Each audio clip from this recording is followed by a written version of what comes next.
મિત્રો, PJ Gadhiya YouTube ચેનલમાં ફરીથી આપનું સ્વાગત છે। આપણે અભ્યાસ કરશો ધોરણ 12 નામાના મૂળ તત્વો ભાગ 1 ચેપ્ટર 2 નો દાખલા નંબર 10 બરાબર છે। તો મિત્રો રકમની અંદર જોઈએ તો લવ અને કુશ એક ભાગીદારી પેઢીના ભાગીદારો છે। તેઓએ 60% નફો 3/2 ના પ્રમાણમાં અને બાકીનો નફો 2/1 ના પ્રમાણમાં વેચે છે। જો મિત્રો ખાસ મગજમાં રાખજો, નફાના બે ભાગ પડે છે। 60% નફો 3/2 બાકીનો એટલે કે 60% નફો 3/2 હોય તો 40% બાકી નફો વધે, બરોબર। તો 40% લેખે છે 2/1 ના પ્રમાણમાં વેચે છે। તો નીચે આપેલા પેઢીના 31/7 રોજ કાચા શરીરના હવાલા પરથી નફા નુકસાન ફાળવણી ખાતું, ચાલુ ખાતા અને પાકો શરૂ તૈયાર કરો। મિત્રો આપણે ઓલરેડી ખાતા બનાવીને નફા નુકસાન ફાળવણી ખાતું, ચાલુ ખાતા, મૂડી ખાતા ભૂલથી બાય મિસ્ટેકથી મારાથી બની ગયા છે એટલે આપણે એને કેન્સલ કરી નાખશું મૂડી ખાતાને। ક્લિયર એટલી વસ્તુ આપણે કેન્સલ કરી નાખીએ છીએ એટલે કે આ ખાતામાં આપણે કોઈ વસ્તુ નોંધવાની થતી નથી। આપણે બનાવવાની જ નથી કીધું તો આપણે ખોટી રીતે બનાવીને એનો કોઈ અર્થ રહેતો નથી। અને પાકું સર્યું તો છેલ્લે આપણે પાકું સર્યું ઓલરેડી બનાવી નાખ્યું છે, બરાબર। હવે મિત્રો આગળ વધીએ તો લવ અને કુશ ભાગીદારી પેઢીનું 31/7 રોજનું કાચું સરિયું નીચે મુજબ છે, બરાબર। હવે એની અંદર આપણે રકમ આપેલી છે, કાચા સરિયાની અંદર ઉધાર બાકી, જમા બાકી, આ બધી વસ્તુ આપેલી છે, બરાબર છે। એને આપણે ડિટેલમાં નથી લેતા, ડાયરેક્ટ હવાલા ઉપર વહી જાય। હવાલા આપણે કીધું છે મૂડી પર 6%, ઉપાડ પર 10% વ્યાજ ગણવાનું, ચાલુ ખાતાની શરૂની બાકી પર 10% લેખે વ્યાજની જોગવાઈ કરો, કુશને માસિક 1800 લેખે પગાર ચૂકવવાનો બાકી છે, ઉપરના હવાલાઓ નાખ્યા પછી વધતા નફાના 10% લેખે કમિશન આપવાનું છે કે આ બધા હવાલા નખાઈ ગયા પછી જે વધતો નફો આવે એના 10% લેખે આપણે એને કમિશન આપવાનું રહેશે, બરોબર છે મિત્રો। તો હવે આપણે સ્ટેપ બાય સ્ટેપ આગળ વધશું। તો સૌપ્રથમ આપણે જેમ કરીએ એમ આગળ જે રીતે આપણે દાખલો કરતા એ મુજબ કે બાકી લખી નાખી, નફા ફાળવણી ખાતાની બાકી હોતી નથી, ચાલુ ખાતાની બાકી આપણે અહીંયા આપેલી હોય તો જોઈ લઈએ, બરોબર। તો આપેલી છે લવ અને કુશના બેયને ખેતી છે, જેની જેવી બાકી હોય એ બાજુ મૂકવાનું। જો લવના કેટલા આપ્યા છે 8000, કઈ બાકી છે જમા બાકી, જમા બાજુ આપણે 8000 આપ્યા છે, અને કુશના છે 12000 ઉધાર બાકી, બરોબર। તો જેની ઉધાર બાકી છે એ આપણે ચાલુ ખાતામાં ઉધાર બાજુ મૂકશું અને જેની જમા બાકી છે ચાલુ ખાતામાં આપણે જમા બાજુ મૂકશું। ક્લિયર એટલી વસ્તુ। તો સૌપ્રથમ પહેલા આપણે શું કરશું તો કે ઉધાર બાકી કઈ તારીખ છે વર્ષની શરૂની બાકી છે એટલે શરૂઆતની, તો તારીખ કઈ છે શરૂઆતની તો કે આ અંતની તારીખ છે 31/3/17, તો શરૂઆત 1/4 થી થતું હોય, બરોબર છે। તો લખશું આપણે 1/4/16 બાકી આગળ લાવ્યા, બરોબર। કેટલા આવશે ઉધાર બાકી કોની છે 12000 તો કે કુશની છે, બરોબર છે। ઉધાર બાકી કુશની આપેલી છે 12000 એટલે કુશની અંદર આપણે 12000 મૂકી દઈશું। એવી જ રીતે જમા બાકી છે અને જમા બાજુ મૂકશું એટલે કે 1/4/16 બાકી આગળ લાવ્યા। એ લવના છે કેટલા છે અહીંયા આપણે આપેલા છે 8000 રૂપિયા, બરોબર। એટલે આપણે 8000 મૂકી દઈશું મિત્રો। અહીંયા એના ચાલુ ખાતામાં ચાલુ ખાતે એવું નહીં લખતા, એના ખાતામાં એનું નામ આવતું નથી, ત્યાં આપણે બાકી આગળ લાવીએ લખવું પડશે, બરોબર છે। એ ધ્યાનમાં લેવું આપણે। ત્યાર પછી આગળ વધીએ મૂડી ખાતા આપણે બનાવ્યા નથી, તો એ જે મૂડી છે મિત્રો એ ડાયરેક્ટલી આપણે સ્થિર મૂડી ખાતા પત્તી મુજબ બનાવેલા હોય, કારણ કે આપણે મૂડી ખાતા બનાવે એટલે ડાયરેક્ટ આપણે મૂડી છે એ પાકા છે મૂડી દેવા છે મૂકી દઈએ, બરોબર। તો અહીં આપણે મૂડી મૂકી દઈએ, મૂડી લવ અને કુશની બે જમા બાકી છે ને એ આપણી મૂડી હોય, બરોબર। લવ અને કુશ, લવના 1,20,000 અને કુશના છે 80,000, બેના ટોટલ 2 લાખ એ આપણે બાયના કોલમમાં મૂકી દઈશું। ક્લિયર એટલી વસ્તુ, બરોબર। પછી ઉપાડ છે મિત્રો, જમા બે ભેગું છે મૂડી અને ઉપાડ, તો મૂડીની હંમેશા જમા બાકી જ હોય અને ઉપાડની હંમેશા ઉધાર બાકી, ઉધાર બાજુ હોય ને આપણે ઉપાડ સમજવાનો અને જમા બાજુ હોય ને હંમેશા મૂડી હોય છે એટલે આપણે મૂડી, એટલે મૂડીને આપણે નોંધ કરીએ છીએ, ઉપાડની નોંધ કરવાની બાકી છે તો ઉપાડે આપણે મૂકી દઈએ। તો ઉપાડ ક્યાં આવશે મિત્રો તો કે ચાલુ ખાતામાં ઉધાર બાજુ, બરોબર છે। આપણે જે ચાલુ ખાતા બનાવશે કારણ કે ભાગીદાર ઉપાડ કરે છે, ભાગીદાર ઉપાડ કરતા હોય એટલે આપણે ચાલુ ખાતામાં આપણે નોંધ કરવી પડશે। અને તારીખ કઈ લખશું તો કે શરૂઆતનો ઉપાડ છે એટલે 1/4/16 ઉપાડ ખાતે કેટલા આવશે 40,000 અને 12,000। ક્લિયર એટલી વસ્તુ। ત્યાર પછી આગળ વધીએ મિત્રો, કે હવાલા ઉપર ડાયરેક્ટ વ્યાજ આવીએ, બરોબર. મૂડી પર 6% અને ઉપાડ પર 10% વ્યાજ ગણવાનું છે. તો વધારાની મૂડી આપણે કે લે આવે છે એવું કંઈ કહે છે આપણે, પેલા જોઈ લેવાનું. ઉપાડ કે વધારાનું કંઈ પણ કરતા હોય તો આપણે એની પર આપણે એને વ્યાજ ગણવાનું થશે. તો આની અંદર એવું કંઈ છે નહીં. તો ડાયરેક્ટ આપણે પહેલાં મૂડી પર વ્યાજ. મૂડી પર વ્યાજ છે એ ભાગીદારો માટે શું થાય તો કે એક પ્રકારની આવક થાય, બરોબર. મૂડી પર વ્યાજ ભાગીદારો માટે આવક. શું કામે તો કે મૂડી છે એ ભાગીદારોએ પેઢીને વાપરવા માટે પૈસા આપેલા છે. તો પેઢી આખું વર્ષ દરમિયાન એ સમયગાળા દરમિયાન પૈસા વાપરે છે, તો એ પેઢીએ ભાગીદારોને પૈસા ચૂકવવાના થાય વ્યાજ પેટે. એટલે વ્યાજ છે એ ભાગીદારો માટે આવક થશે મૂડી પર વ્યાજ છે, બરોબર. એટલે 31,370 મૂડી પર વ્યાજ ચાલુ ખાતામાં જમા બાજુ આવશે, બરોબર. તો કેટલા આપણે છે ટોટલ મૂડી એની 1,20,000, એના 6% લેખે 1,20,000 6%, 12 કે 72 એટલે 7,200 થશે એના, બરોબર. એ જ રીતે કુશના 80,000 છે, 80,000 6% લેખે 8 છક ને 48 એટલે 4800 રૂપિયા એના થશે, બરોબર છે. તો આ મૂડી પર વ્યાજ છે એ ભાગીદારો માટે આવક હતી એટલે આપણે ચાલુ ખાતામાં જમા બાજુ મૂક્યું, બરોબર છે. મૂડી અથવા ચાલુ ખાતામાં તમે લખો ને ત્યારે ભાગીદારો માટે શું થાય છે, આવક હોય તો જમા બાજુ, ઉપજ હોય તો જમા બાજુ, ખર્ચ કે નુકસાન હોય તો ઉધાર બાજુ મૂકવાનું. મૂડી અથવા ચાલુ ખાતા બનાવો ત્યારે ભાગીદારોનું વિચારવાનું, બરોબર છે. કે ભાગીદાર માટે એ રકમ શું થાય છે, જો આવક કે ઉપજ થતી હોય તો જમા બાજુ અને ખર્ચ કે નુકસાન થતું હોય તો ઉધાર બાજુ મૂકવાનું. પછી પેઢી માટે વિચારો કે પેઢી માટે એ શું થાય મૂડી પર વ્યાજ. ભાગીદાર માટે આવક હતી એટલે આપણે જમા બાજુ મૂક્યું. પેઢી માટે એની વસ્તુ થાય તો કે પેઢીને ચૂકવવાના થાય ભાગીદારોને, બરોબર છે. તો પેઢીને ચૂકવવાના થાય છે તો પેઢી માટે શું થશે તો કે એક પ્રકારનો ખર્ચ થાય. તો ખર્ચ થાય છે આપણે ક્યાં લખશું, નફા નુકસાન ફાળવણી ખાતામાં ઉધાર બાજુ. મૂડી પર વ્યાજ.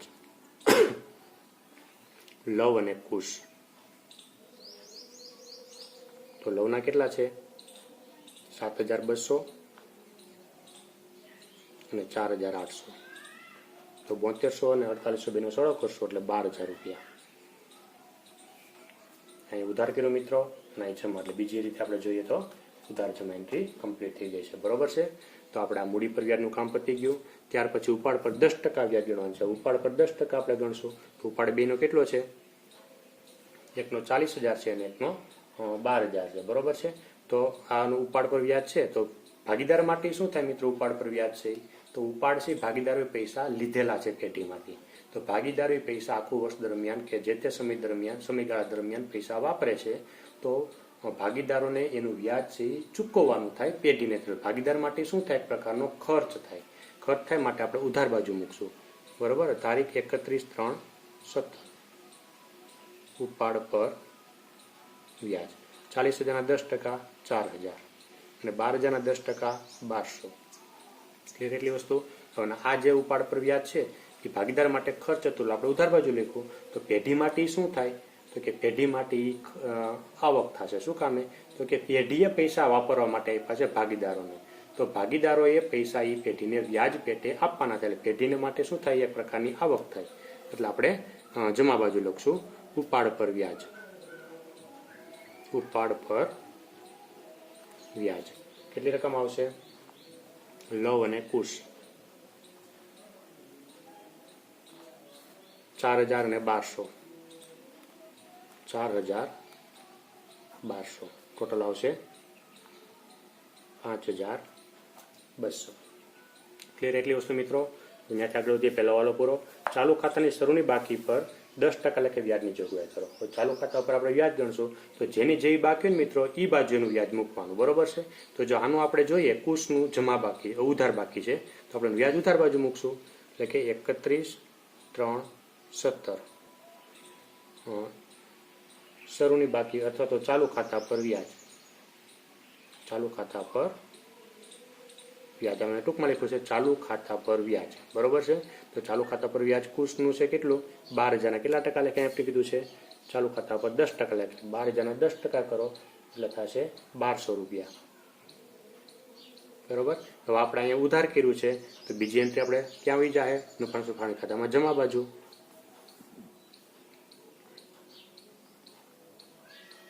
ચાલુ ખાતા પર વ્યાજ કોણ છે તો કે કુશ, એટલે કૌંસમાં કુશ કરી નાખશું આપણે, બરોબર. અને રકમમાં 1,200 રૂપિયા. ક્લિયર એટલી વસ્તુ. આ એકનો આપણે વ્યાજ ગણ નાખ્યું. ત્યાર પછી બીજો છે ભાગીદાર લવ, કે જેની ચાલુ ખાતાની શરૂની બાકી 8,000 કેવી છે જમા, તો આપણે એનું વ્યાજ પણ જમા કરી દઈએ એના ખાતામાં, એટલે કે 31/3/17 ચાલુ ખાતા પર વ્યાજ કેટલા આવશે? 8,000 ના 10% લેખે, એટલે કે 800 રૂપિયા. જે 800 રૂપિયા આપણે અહીં જમા કર્યા છે, તો નફા સુખાણી ખાતામાં શું થઈ જાય મિત્રો? તો કે ઉધાર. તો આપણે લખશું અહીંયા કે લવના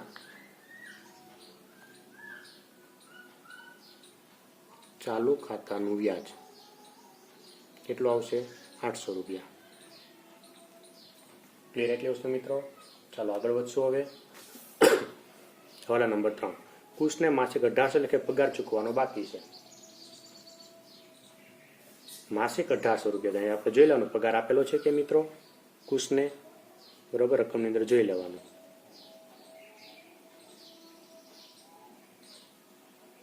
તો કે આમાં કઈ પગાર દેખાતો નથી. તો આપણે મહિનાના કેટલા પગાર આપવાનો છે? 1 મહિનાના 1800. તો કેટલા મહિનાનો પગાર ચૂકવવાનો થશે? 12 મહિનાનો, બરોબર. 1800 ગુણ્યા 12 કરશું એટલે આવશે 21,600 રૂપિયા. તો 21,600 આપણે પગાર ચૂકવવાનો થાય. તો ભાગીદાર માટે શું થાય પગાર છે? તો કે એક પ્રકારની આવક થાય. તો આપણે ચાલુ ખાતામાં જમા બાજુ લખશું 31/3/17. કોનો પગાર છે? તો કે કુશને. તો લખશું કુશનો પગાર. તો ખાલી પગાર ખાતે લખો તો વાંધો નહીં, કારણ કે કુશ તો આપણે એના ખાતા મૂકવાના છીએ, બરોબર. એટલે 21,600, બરોબર. ત્યાર પછી બીજી એન્ટ્રી, હવે કુશનો પગાર છે, ભાગીદાર માટે આવક હતી, પગાર ભાગીદારને લેવાનો, એટલે ભાગીદાર માટે આવક હતી એટલે આપણે જમા કર્યું. તો પેઢી માટે શું થાય? તો કે પેઢીને એ ચૂકવવાનો થાય, બરોબર. તો પેઢી માટે ખર્ચ છે, માટે આપણે ચાલુ ખાતામાં નફા ફાળવણી ખાતામાં ઉધાર બાજુ મૂકશું. અહીં લખવું પડશે કુશનો પગાર. ખાલી પગાર અહીંયા નહીં ચાલે. શું કામે? તો કે નફા ફાળવણી ખાતામાં આપણે લખીએ છીએ. અહીંયા તમે ખાલી પગાર લખો ને તો હાલશે. અહીંયા કુશનો પગાર એવું લખવું પડશે, બરોબર. 21,600. ક્લિયર એટલી વસ્તુ. ચાલો ત્યાર પછી આગળ વધશું.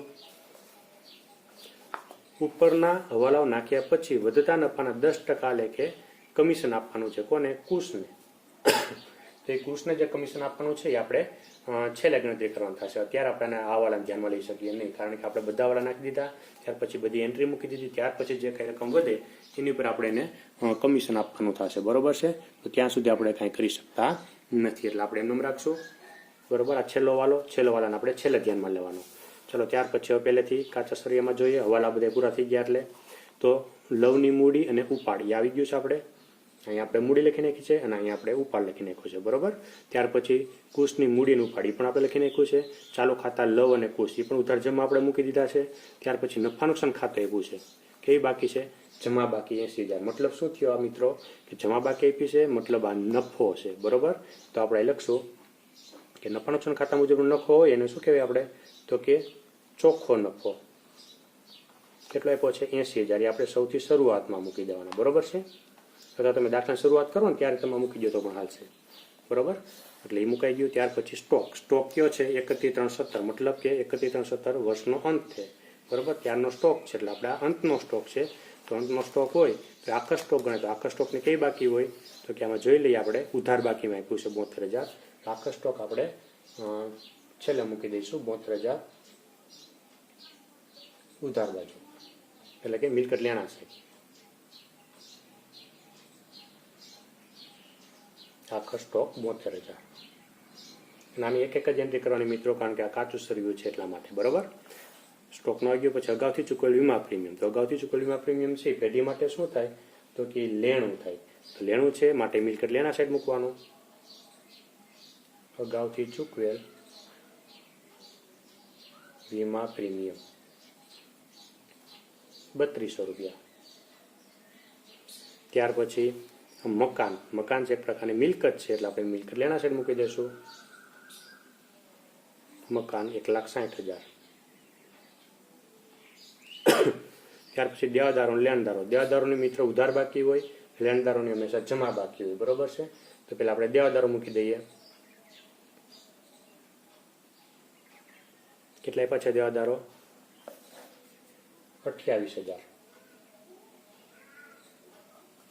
હા સોરી, ઉધાર બાકી, મિલકત લેણા સાઈડ આપણે મૂકેલું ઉધાર બાકી દેવાદારો એટલે 80,000 આપણે અહીં આવશે અંદરના કોલમમાં, બરોબર. પછી કાંઈ આપણે ખાતનું કે કાંઈ એન્ટ્રી નહીં હોય તો આપણે બહાર મૂકી દઈશું, અને જો હશે તો આપણે બાદ કરવા થશે, બરોબર. એવી રીતે લેણદાર આપણે મૂકી દઈએ. લેણદારોને જમા બાકી હોય 28,000, તો લેણદારોમાં આપણે કંઈ પ્લસ માઇનસ કરવાનું હોતું નથી, એટલે 28,000 આપણે બહારના કોલમમાં રાખી દઈશું, બરોબર. ચાલો આગળ વધશું આપણે. રોકડ અને બેંક બાકી. મિત્રો રોકડની હંમેશા ઉધાર બાકી હોય એટલે મિલકત લેણા સાઈડ આપણે મૂકવાનું.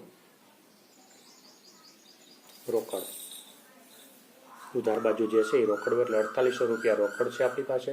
અને બેંક બાકી એટલે બેંક ઓવરડ્રાફ્ટ ગણવાનું મિત્રો. તો બેંક ઓવરડ્રાફ્ટ છે એની કઈ બાકી હોય તો કે એની જમા બાકી હોય એટલે આપણે મૂડી દેવા સાઈડ મૂકશું 20,000 રૂપિયા.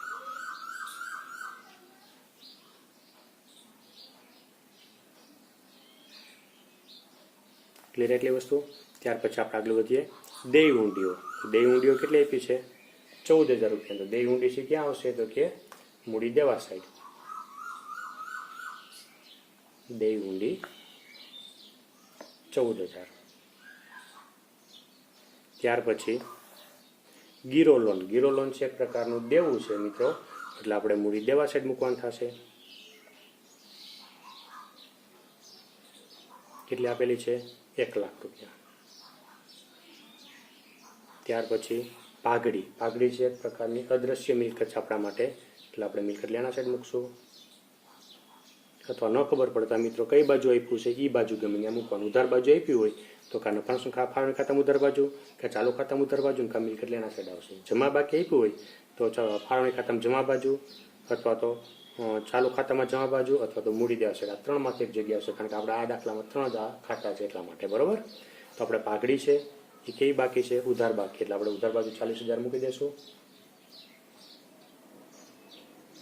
ત્યાર પછી બાકી મજૂરી.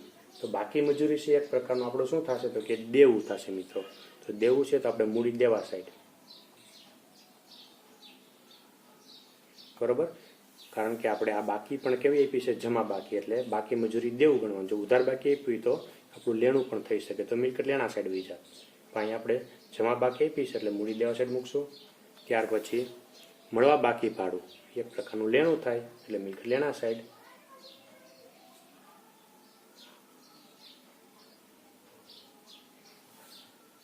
₹1,600.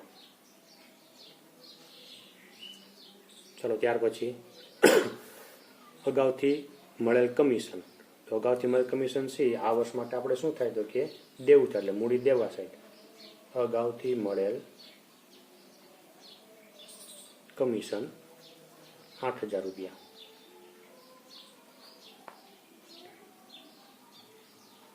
સોરી, અગાઉથી મળેલ કમિશન 800 રૂપિયા,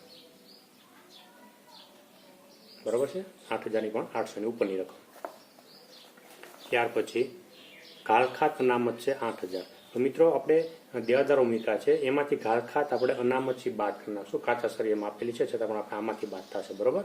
એ લખશું આપણે ઘાલખાત અનામત 8,000. શું કામે તો કે આપણી પાસે નફા નુકસાન ખાતું છે નહીં. નફા નુકસાન ખાતું હોત તો આપણે જમા બાજુ મૂકી દેત, બરોબર. તો હજી કદાચ એડજસ્ટમેન્ટ થઈ શકે, પણ આની અંદર આપણે છે જ નહીં. અને બાકી પણ કેવી આપેલી છે એની જમા બાકી, એટલે આપણે ડાયરેક્ટ અહીંથી બાદ કરી નાખશું, બરોબર.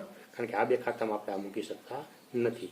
80,000માંથી 8,000 બાદ કરી નાખશું એટલે 72,000 બહારના ખુલ્લામાં મૂકી દઈએ, બરોબર. હવે કાંઈ આમાં બીજું વધતું નથી, આપણે કોઈ એન્ટ્રી આવે એવું શક્યતા નથી. પછી પેટર્ન છે એક પ્રકારની મિલકત છે, એટલે મિલકત લેણા સાઈડ 12,000. ત્યાર પછી ફર્નિચર 24,000 મિલકત લેણા સાઈડ.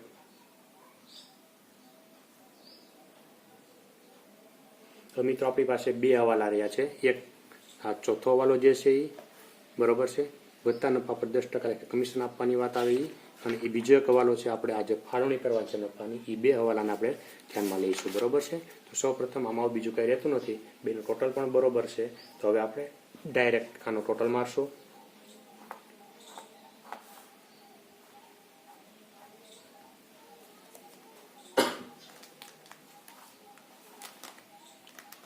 ₹80,000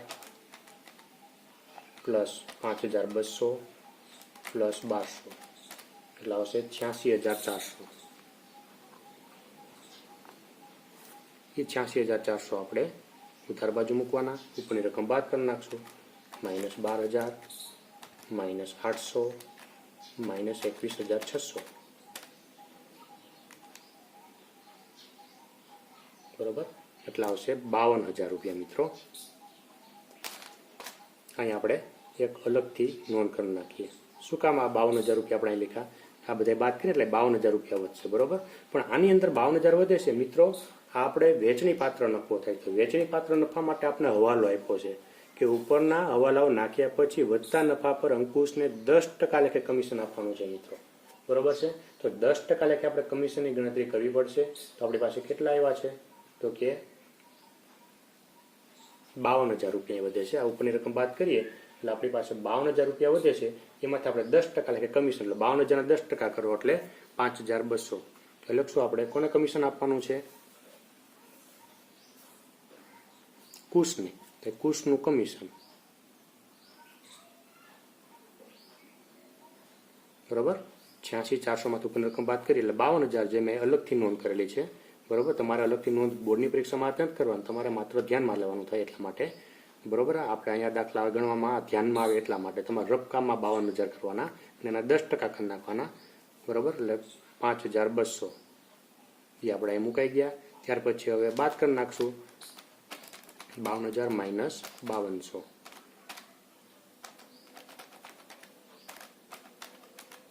એટલે આવશે 46,800. બરોબર, અને બીજું મિત્રો કે આ એક હવાલો હતો એટલે આપણે એની બીજી એન્ટ્રી પણ કરવાની રહેશે. બરોબર, કુશનું કમિશન છે આપણે અહીંયા 5200 રૂપિયા નફા ફાળવણી ખાતામાં ઉધાર બાજુ મૂક્યા. તો કુશને કમિશન આપવાનું તો ભાગીદાર માટે શું થાય? તો એક પ્રકારની આવક થાય. તો આપણે જમા બાજુ મૂકશું ચાલુ ખાતામાં, એટલે કે 31/3/17 કમિશન. બરોબર, અને કોના ખાતામાં? તો કે કુશના ખાતામાં 5200 રૂપિયા. 46,800 છે. આને શું કહેશું આપણે? વેચણી પાત્ર નફો. તો બે ભાગીદારને વેચી દઈશું, લવ અને કુશ.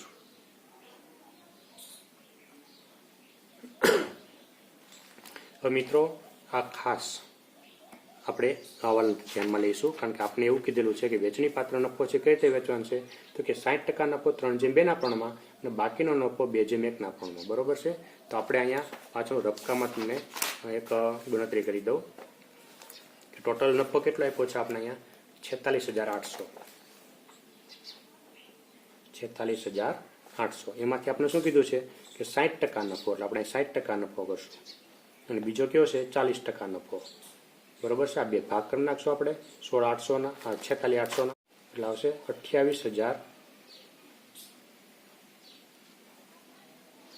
28,080. બરોબર, અને 40% લેખે આપણે જોઈએ તો 46,800 એને ગુણ્યા 40%, એટલે આવશે 18,720. ક્લિયર એટલી વસ્તુ મિત્રો. હવે આ જે નફો છે અહીં આપણે લખી નાખી બેના નામ, લવ અને કુશ. બરોબર, 28,080 છે એ ક્યાં પ્રમાણમાં વેચવાના છે? 60% નફો 3/2 પ્રમાણમાં, એટલે લવને 3 ભાગ આપવાના, કુશને 2 ભાગ. બરોબર, તો 28,000 પહેલા 80 ને આપણે વેચી દઈએ, એને ગુણ્યા 3 ભાગ્યા કુલ કેટલા થશે? 3 ને 2 5 ભાગ, એટલે ભાગ્યા 5 કરશું, એટલે આવશે 16,848. આ લવના. એ જ રીતે કુશના 28,080 એને આપણે કેટલા ભાગ કરવાના છે? 2 ભાગ કુશના આપવાના છે. બરોબર, 5 માંથી, એટલે ગુણ્યા 2 ભાગ્યા 5 કરશું, એટલે આવશે 11,232. બરોબર છે, આ બેન ટોટલ પાછા 28,080 થઈ જાય છે. બરોબર છે. હવે એ જ રીતે 18,720 છે એ 40% લેખે નફો છે. તો એ આપણે શું કીધું છે અહીંયા? બાકીનો નફો. બાકીનો નફો એટલે આ 18,720 નફો છે એ 2/1 પ્રમાણમાં. તો આને 2 ભાગ આપવાનો, આને 1 ભાગ આપવાનો. બરોબર, એટલે આપણે પ્લસની નિશાની કરી નાખીએ. પેલા 2 ભાગ આપણે આપી દઈએ, એટલે 18,720 એને ગુણ્યા 2 ભાગ છે, એટલે 2 ભાગ્યા 3, એટલે કે 12,480 લવને આપવાના. અને કુશને કેટલો ભાગ આપવાનો છે? એમાંથી 1 ભાગ, એટલે કે 18,720 એને ગુણ્યા 1/3 એટલે આવશે 6240. આ બે ટોટલ મારી એટલે 18,720 પાછા થઈ જાય છે. તો હવે આનો ટોટલ કેટલો થાય? 16,848 અને 12,480. 16,848 વત્તા 12,480. તો બેથી ટોટલ થશે 29,328. બરોબર. આપણે એકનું મળી ગયું લવનું, એ જ રીતે કુશનું 11,232 ગુણી વત્તા 6,240 એટલે આવશે 17,472. કમ્પ્લીટ મિત્રો, સમજાઈ ગયું છે તમને? બરોબર. ફરી પાછો સમજી લો કે કુલ નફો આપણે કેટલો આવે છે. ઉપર રકમ બાદ કરીએ એટલે આ બધી રકમ બાદ કરીએ તો 46,800 આવશે. 46,800 ને કઈ રીતે વેચવાનું થાય એના માટે મેં તમને અહીંયા 46,800 ની વેચણી કરી. આપણે શું કીધું છે? 60% નફો 3/2 પ્રમાણમાં. એટલે પહેલા આપણે 46,800 ના 60% કર્યા, એ 28,080 આવ્યા. એ આને 3 ભાગ આપ્યા એમાંથી, અને આને 2 ભાગ આપ્યા. બરોબર છે આ નફાનો. એવી જ રીતે બાકીનો નફો કીધો. બાકીનો નફો એટલે 40% નફો. 60% નફો આપણે લઈ લીધો, બાકીનો નફો 40% લીધો. એટલે કે 46,800 ના 40% એટલે 18,720 થયા. 18,720 ને ક્યાં પ્રમાણે વેચવાનું? 2/1. એટલે કે લવને 2 ભાગ આપ્યા અને કુશને 1 ભાગ આપ્યો. બરોબર. એટલે આમાંથી આ બેને એટલા મળ્યા, પછી આ બેન ટોટલ મળ્યો એટલે 29,328 અને આ બેન ટોટલ 17,428. એ ટોટલ છે આપણે આગળ મૂકી દઈશું. લવની અંદર 29,328 એ લખશું 29,328. પછી કુશના છે 17,472. તો એના મૂકશું આપણે 17,472. ટોટલ આ બે મારો એ 46,800 કમ્પ્લીટલી આવી જાય છે. બરોબર છે.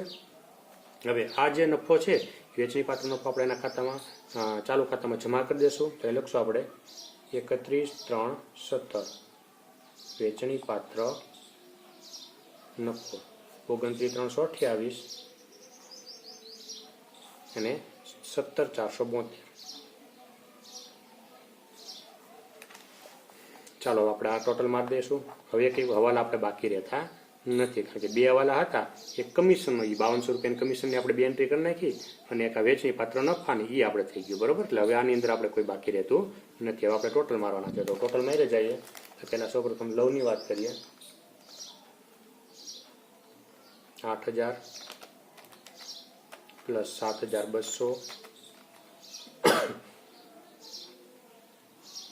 પ્લસ 800 પ્લસ 29,328 એટલે આવશે 45,328. એ 45,328 આપણે આ બાજુ મૂકી દઈશું. એનું ઉપર રકમ બાદ કરી નાખીએ તો માઇનસ 40,000 માઇનસ 4,000 એટલે આવશે 1,328. એટલે લખશું આપણે બાકી આગળ લઈ ગયા. તારીખ 31/3/17. ક્લિયર એટલી વસ્તુ? બરોબર. હવે આપણે બીજાનું કરી નાખીને પછી આને આપણે એન્ટ્રી પાકા સરિયામાં જાવ દઈશું. બરોબર. અથવા તો અગાઉ લખી નાખો તો પણ વાંધો નહીં. તો કઈ બાકી?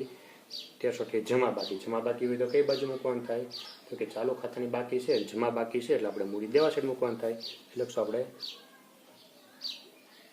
ચાલુ ખાતા. પહેલા લવની વાત કરીએ તો લવ કેટલા આપેલા છે? 1,328. બરોબર. હવે આપણે કુશની જોઈએ. જો કુશને આ બાજુ ટોટલ વધારે આવે છે કે આ બાજુનું પહેલા કઈ બાજુ દેખાય? તો કે આ બાજુ વધારે દેખાઈશ. બરોબર. આ બાજુ ટોટલ વધારે છે આના કરતા. તો એની પણ જમા બાકી જ આવશે. તો જોઈ લઈએ કેટલી આવે છે. 4,800 રૂપિયા પ્લસ 21,600 પ્લસ 5,200 પ્લસ 17,472 એટલે આવશે 49,072. એ રકમ આપણે આ બાજુ મૂકી દઈશું. ઉપરની રકમ બાદ કરી નાખીએ. માઇનસ 12,000 માઇનસ 12,000 માઇનસ 1,200 માઇનસ 1,200 એટલે આવશે 22,672. એ રકમ આપણે કુશમાં અહીંયા મૂકી દઈશું મૂડી ખતમ, કારણ કે બેની બાકી જમા જ આવે છે. બરોબર. 22,672 ટોટલમાં જ દઈએ. 22,672 વત્તા 1,328 એટલે આવશે 24,000. આપણે બાયના કોલમમાં મૂકી દઈશું. ચાલો પાકું સર્યું બંધ કરી દઈએ મિત્રો. અને આ બેના ટોટલ આપણે મળી રહેવા જોઈએ, બરોબર છે. તો જોઈએ 2 lakh plus 24,000 plus 28,000 plus 2800 plus 1 lakh plus 20,000 plus 14,000 plus 800 એટલે આવશે 3,89,600. એ જ રીતે આ બાજુ જોઈ લઈએ 1,60,000 plus 40,000 plus 12,000 plus 24,000 plus 72,000 plus 72,000 plus 3,200 plus 4,800 plus 1,600 એટલે આવશે 3,89,600 કે જે બંને બાજુનો ટોટલ કમ્પ્લીટલી મળી રહ્યા છે મિત્રો. તો આપણો આ દાખલાનો આ જવાબ થશે.